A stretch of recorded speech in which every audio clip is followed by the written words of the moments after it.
In this video, I'm going to be taking a look at another game from my collection. This is from the Avalon Hill Game Company. And this game is titled 1776, The Game of the American Revolutionary War.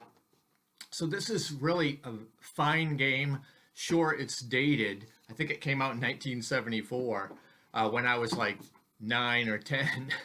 But anyway, it's a very good game.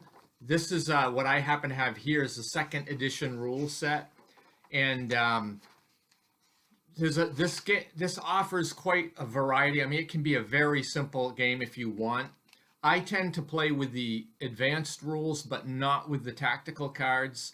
They do have tactical cards somewhat in the idea of what you might use, like in the Battles of the American Revolution by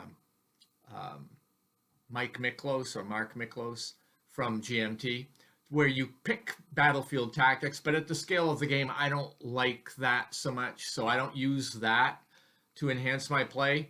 But the game is fairly simple, and it's hex and counter. You'll see on the map when I show you, but it really is old school. This is the charts for combat.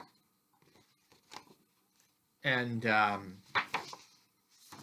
this here is the scenario chart, and on the back is another scenario. There's a campaign, and you have a terrain effects, and it's basically the thin mounted map boards, which you put 4 of them together, and you have a long thin map covering the eastern seaboard of the United States, or the relevant part for the bulk of the Revolutionary War.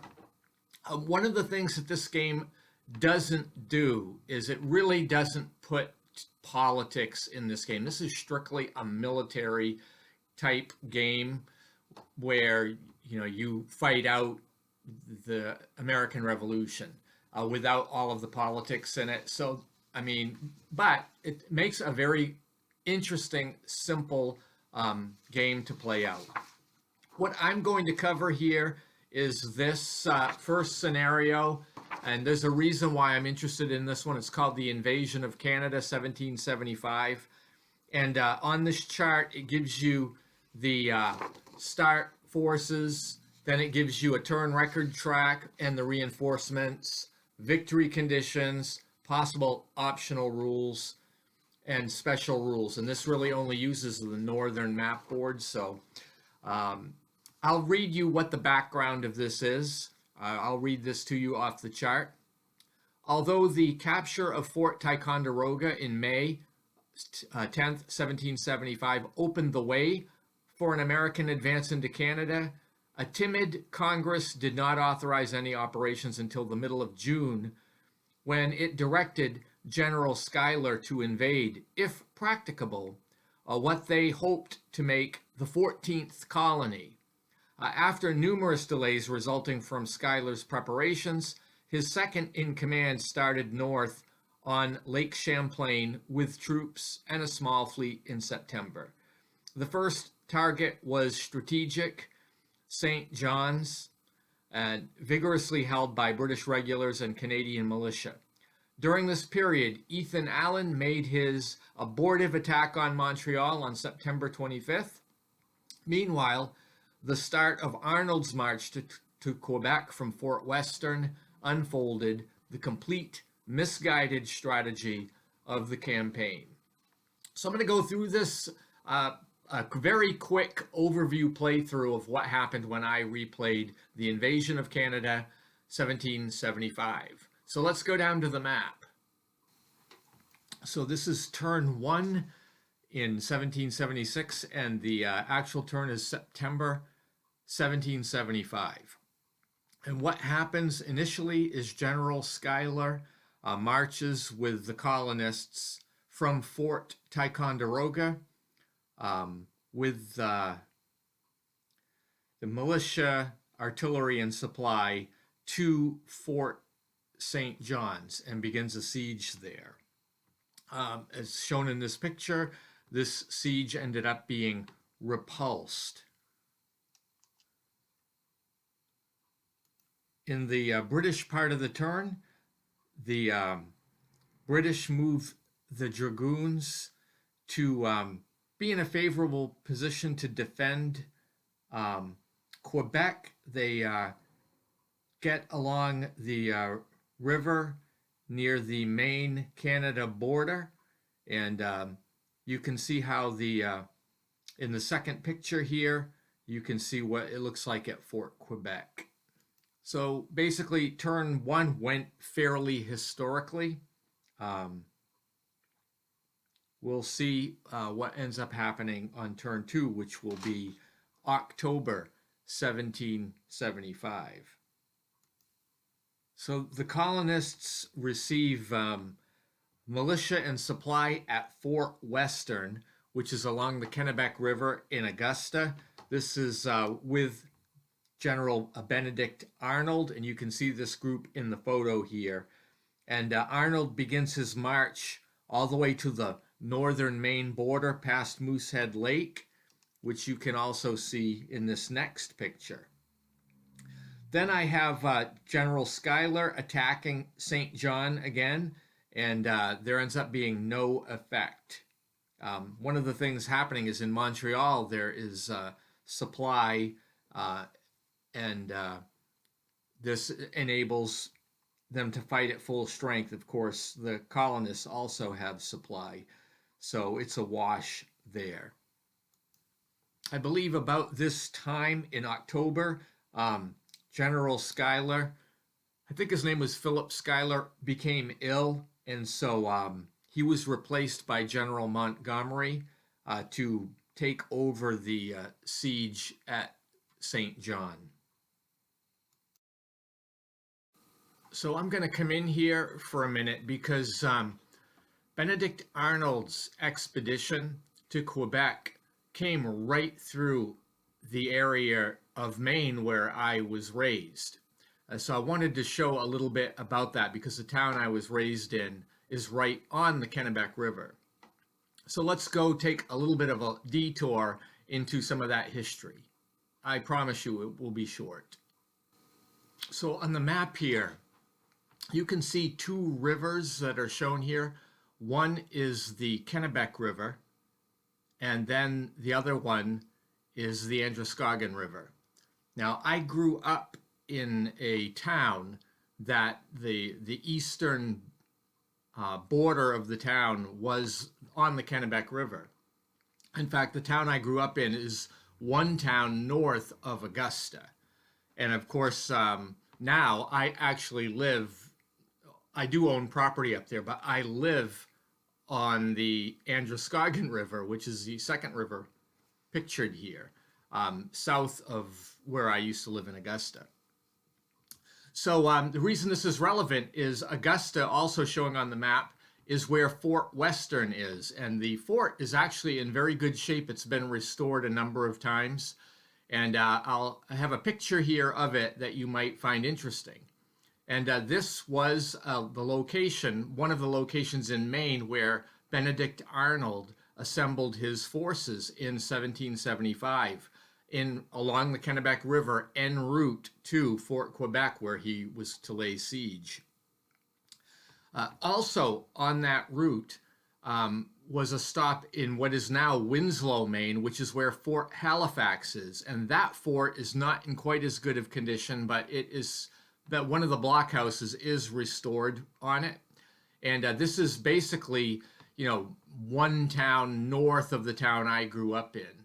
So it's probably, 20 miles from Fort Western. And this was, I believe, the last stop that Benedict Arnold's forces made before they, converged into the wilderness of Maine, en route, past, where Moosehead Lake is. You can see that on the map. And then up toward the border of Maine and Canada. I should say the disputed border of Maine and Canada. And eventually he got up to Fort Quebec and laid siege to it. So I just wanted to take that little tour of some local history for me. Now back to the game. Now we go to turn 3, 1775, and the American militia and supply arrives in Albany, New York. Then I had Arnold's force move toward the St. Lawrence River uh, en route to Fort Quebec, where they hope to be able to successfully siege that fort. Also, Montgomery now is leading the Americans over at St. John, and the battle results in another no effect. So this is not going historically here because in November of 1775, St. John did finally fall. Um, the British received some reinforcements in Montreal.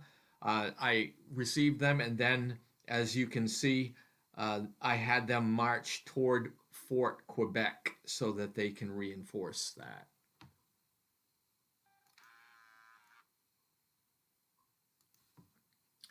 Now we're to December 1775, and the American colonists raise more militia in Albany and stage them there. In the meantime, as you can see in this next picture, Arnold moves his forces across the St. Lawrence and into the siege of Fort Quebec. However, I did not launch an attack. Attack is voluntary in this game, and he didn't really have enough forces to make this worth his while at this stage. Also, I continued with General Montgomery's siege at St. John, and there were some successes here, but the British still are holding the position. They just took some losses, as you can see in this next photo. During the British part of the December turn, I simply used the opportunity to reinforce Fort Quebec. And that's how the turn ended. Now we go to January of 1776. The colonists raise more troops. These are assembled at Albany, and then they fall out and start heading to support the battle near Montreal. Meanwhile, Montgomery finally captures St. John as the entrenchments there finally fail. And then he goes into his next phase where he's going to address Montreal itself. A little bit farther along, we see Arnold. He is maintaining his siege at Fort Quebec, but it's a very loose siege. He's not launching any attacks. His troops are affected by poor morale, an outbreak of smallpox, so this is stagnating here at this point. The British don't really have to do very much this turn, but they add more forces into the defense at Quebec. So hopefully that will be good enough to hold Arnold's troops back. Going to February of 1776, the colonists have some more units that are in Albany that move out with supply to Fort Ticonderoga. And they'll stage here, but they're a little bit too late probably. Then Montgomery besieges Montreal, and Montreal, which is weakly held, succumbs, and the Americans capture Montreal. Over at Fort Quebec, things are not looking well. Arnold does launch kind of a desperate attack to try to pull out of the low morale state that they're in. Gets a very good die roll, and as a result, both sides lose some men, but nothing is decisive here. And then the British have reinforcements, which they move toward Fort Quebec, but they're not really able to get inside the fort at this time. So they're lingering on the outside. One of the things being simulated here, especially by Arnold's weakness and not really being able to break through Fort Quebec, is the effects of disease that was having low morale and even troop desertions. So that's really abstractly shown in this game, even though its effects are basically that he's not going to be able to get into Quebec. Now we move on to the last turn of the game. It's March 1776. there's really not much left to do. Montgomery's forces end up marching toward Fort Quebec, but they can't really get there in one turn. And so Arnold does do a desperate attack, which can't really work, but he ends up taking some losses, as probably is more symbolic of not fighting, but from disease and desertion. So this is kind of how it ends up. The British win if they can hold Fort Quebec, and the Americans need to hold Montreal, Saint John, and Fort Quebec. So they got 2 out of the 3, but it's not good enough, and and it's not a draw because of Quebec. So the British do win this one, as they did historically, and then within the next couple of months, we can expect the colonists to pull out of Canada altogether to support other aspects of the war in 1776. Thank you for watching, and I hope you have a great day.